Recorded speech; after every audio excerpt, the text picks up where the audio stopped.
Bonjour à tous et bienvenue dans cette nouvelle vidéo. Aujourd'hui on se retrouve pour parler d'une nouvelle rumeur mercato. C'est Paul Pogba qui est annoncé peut-être comme futur arrivant. Donc l'annonce vient de El Chiringuito, qui est média star, en tout cas c'est une chaîne de télévision assez star en Espagne, qui est connue pour être assez décalée. Alors oui, je mets en garde tout de suite, les informations ne sont pas forcément à 100% sûres. El Chiringuito annonce souvent des choses qui ne s'en arrivent pas. Ils ont par exemple beaucoup parlé de Neymar, alors qu'au final on sait que ça ne s'est pas fait, mais quelque part sur l'équipe, sur le Parisien, sur des médias fiables, on parlait aussi à l'époque de Neymar. Donc voilà, c'est un média très connu, mais c'est une source qui a relativisé, grandement relativisé. Mais voilà, l'annonce c'est pas forcément impossible, vu qu'on sait que en effet, parce qu'on va en parler tout de suite, c'est Paul Pogba qui est annoncé peut-être comme arrivant au PSG, ou en tout cas que le PSG s'intéresserait à Paul Pogba. Et c'est une annonce qui est pas forcément impossible parce qu'on sait que le profil de Pogba pourrait totalement intéresser le PSG. On sait aussi que le PSG s'est déjà intéressé pour Pogba et on sait aussi que Pogba n'a rien contre le PSG et est tout à fait prêt à aller sur ce genre de club. Et de toute façon, n'importe quel grand joueur aimerait, ou en tout cas ça ne le gênerait probablement pas, d'aller au PSG. Il n'y a pas trop d'infos, hormis le fait que il s'intéresse, donc que le club s'intéresse à Pogba. Il n'y a pas d'annonce sur les indemnités transferts, il n'y a pas d'annonce sur un salaire potentiel. En fait, il n'y a pas vraiment d'annonce. Il n'y a pas non plus de négociation entamée, c'est vraiment juste. Mais moi, je vais quand même du coup vous parler dans une première partie, on va le faire tout de suite. Est-ce que l'info est fiable? Est-ce que j'y crois? Alors, non. J'y crois pas du tout, enfin en tout cas j'y crois pas vraiment, vu que je pense que c'est plutôt un truc d'agent, ou alors que c'est aussi Pogba qui essaye de se faire désirer parce qu'on sait qu'il sera bientôt libre. Donc après, malgré tout, je peux pas l'écarter à 100% parce que c'est pas non plus une fake news. El Chiringuito, c'est tout à fait possible qu'il y ait eu quelques infos. Et encore une fois, comme je disais, c'était pas non plus invraisemblable que le PSG s'intéresse à Pogba. Mais en l'état, je ne vois pas assez de choses sérieuses pour pouvoir affirmer qu'il y a vraiment des négociations qui peuvent être entamées, quoi. Là-dessus, c'est relativisé. Mais on va quand même s'intéresser à Pogba, malgré tout, finalement. Est-ce que ce serait un bon profil pour le PSG? Est-ce que le PSG ferait bien d'essayer de le recruter? En gros, on va essayer de s'imaginer directeur sportif du PSG. Donc Pogba, donc évidemment, je pense que tout Français le connaît, hein. On sait qu'avec l'équipe de France qu'il est capable d'apporter.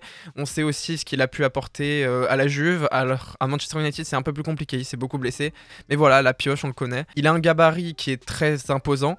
Il est capable d'imposer une justesse technique absolument folle, où vraiment, malgré son haute taille et sa puissance, parce que oui, il dégage une puissance, il est capable de vraiment se retourner, de faire des beaux caviars et de jouer dans les petits espaces. Et c'est vraiment en ça qu'il est précieux, c'est que c'est un joueur complet.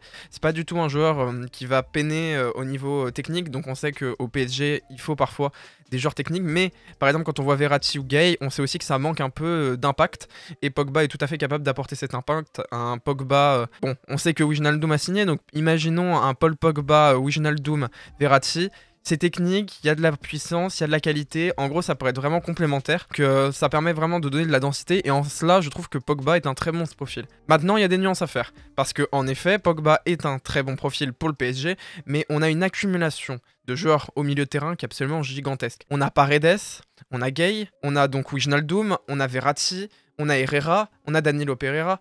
Donc il y a un moment donné, c'est plus possible. On peut pas non plus en acheter à Thierry Larigot, on peut pas en acheter n'importe comment sans vendre. Et là, Leonardo, on sait qu'il pêche, et moi je reste dubitatif sur le fait qu'ils arrivent à faire de grosses ventes cet été. S'ils y arrivent, en effet, Pogba peut être une bonne recrue. C'est pour ça que pour moi, ça tient pas énormément, parce que je pense pas que le milieu de terrain soit vraiment la priorité du PSG pour ce mercato. Quand on voit les latéraux, quand on voit qu'il nous faudrait vraiment un buteur, en tout cas il va nous falloir Icardi, c'est pas possible. Et également, même peut-être en défenseur central.